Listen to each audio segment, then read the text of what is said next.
Réponse citoyenne au communiqué gouvernemental du 29 juin 2025. Une fois encore, le gouvernement de fait du Togo persiste dans le déni de la réalité, préférant s'enfermer dans une rhétorique de menaces, de diabolisation et de peur plutôt que d'assumer ses responsabilités face à la crise profonde qui secoue le pays. Il est parfaitement assumé ici de parler de gouvernement de fait, car c'est exactement ce qu'il est. D'une part, nous sommes censés être dans une nouvelle république depuis 2 mois et pourtant aucun nouveau gouvernement n'a été officiellement formé, comme l'exige toute logique républicaine. Ce vide institutionnel soigneusement entretenu ne peut s'expliquer autrement que par une volonté de prolonger, sans base légale ni transparence, un pouvoir déjà discrédité. D'autre part, même si un gouvernement venait à être nommé, il serait frappé d'illégitimité car fondé sur une constitution de contrebande imposée unilatéralement au peuple togolais. Une constitution contestée, non approuvée par référendum, est née d'un processus opaque, sans débat inclusif, ni validation populaire. Ce n'est donc ni par l'élection, ni par le consentement, ni par le droit que ce pouvoir se maintient, mais uniquement par la force, la peur et la répression. En démocratie, cela porte un nom, un gouvernement de fait.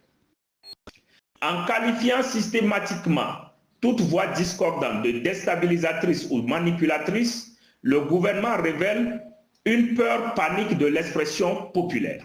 Le recours aux termes comme intoxication, désinformation, sédition ou incitation à la haine pour désigner des critiques politiques ou des appels à la défense de la Constitution n'est rien d'autre qu'un écran de fumée destiné à justifier la répression brutale.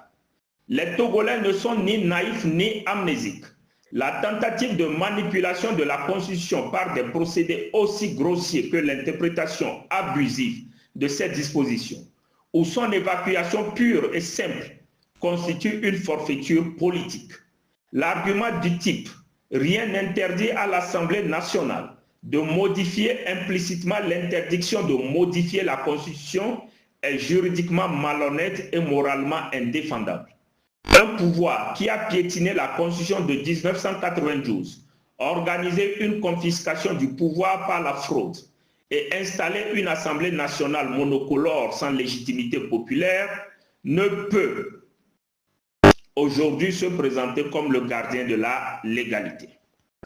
Le ton martial du communiqué qui glorifie l'action des forces de sécurité, sans un mot sur les actes de torture, les traitements dégradants et les morts enregistrés lors des manifestations, achèvent de lever le doute. Ces actes ne sont pas des bavures isolées.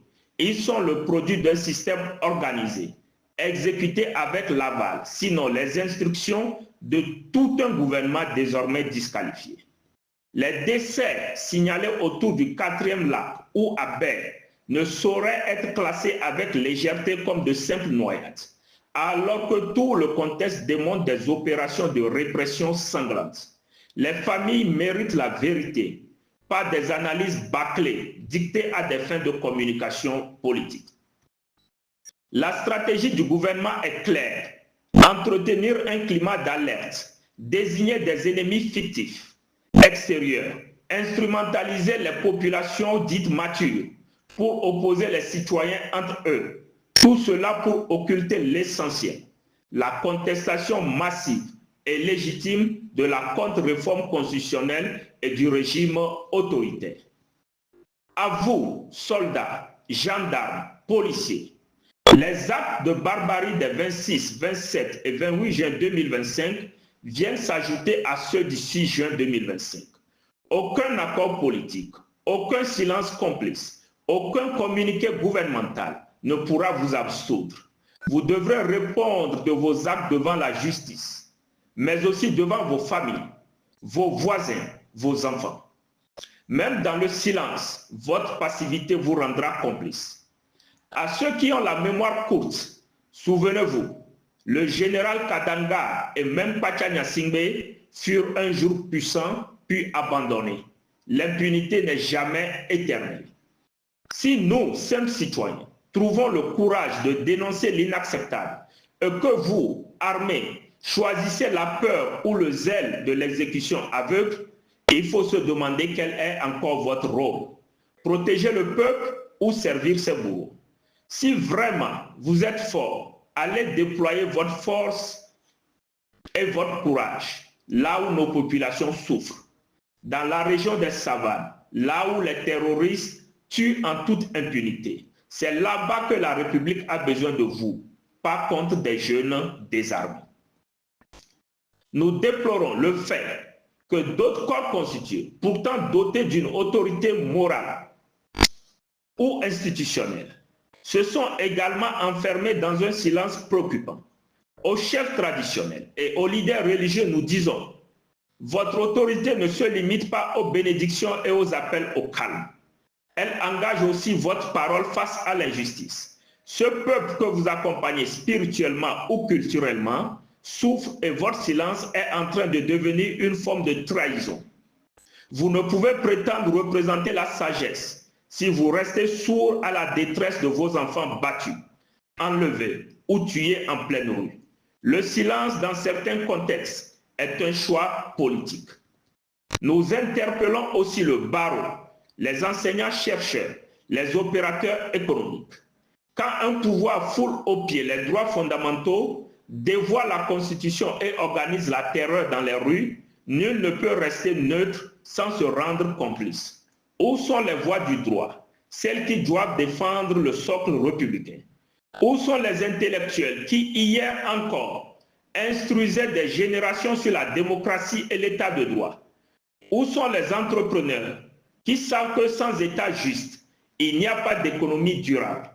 Tous ces acteurs doivent comprendre une chose. Dans un régime de plus en plus brutal, le confort du silence n'est qu'une illusion. Car quand les libertés tombent, elles n'épargnent aucun secteur. Il est temps que chaque conscience prenne position, non pour des partis, mais pour la dignité et la vérité.